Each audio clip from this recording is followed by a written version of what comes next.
তো আসসালামু আলাইকুম বন্ধুরা। তো আপনারা কিভাবে যে মমতার সেই ঝান্ডা তুলে আছেন আমি এটাই বুঝতে পারছি না।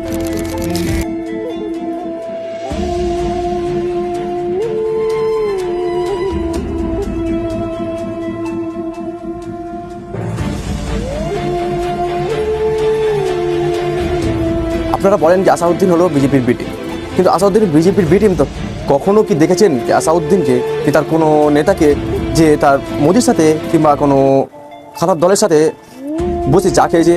আপনাকে এও দেখাবো যে মমতা ব্যানার্জি মোদির সাথে বসে হাত মিলাচ্ছে, এও দেখাবো যে তিনি কত বড় আমাদের দুশ্মন, যিনি বলেছিলেন যে কোরআন শেষ হয়ে যাবে কিন্তু আমার পরিকল্পনা বা আমার যেগুলো স্ক্রিন চালু করেছে সেগুলো শেষ হবে না, সেগুলো বলেই শেষ হবে না। কোরআন শেষ হয়ে যাবে, গীতা শেষ হয়ে যাবে, আরও অন্যান্য গ্রন্থকে টেনেছিলেন।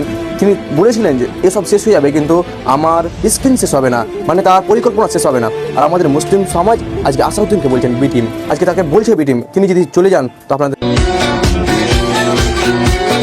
तू फिक्र मत कर, मैं हूं ना, मैं संभाल लूंगा। बच्चा है यार तू मेरा। মেসির ফাইট দেখতে পাচ্ছি, দিয়ে বেরোচ্ছেন ইন্ডিয়া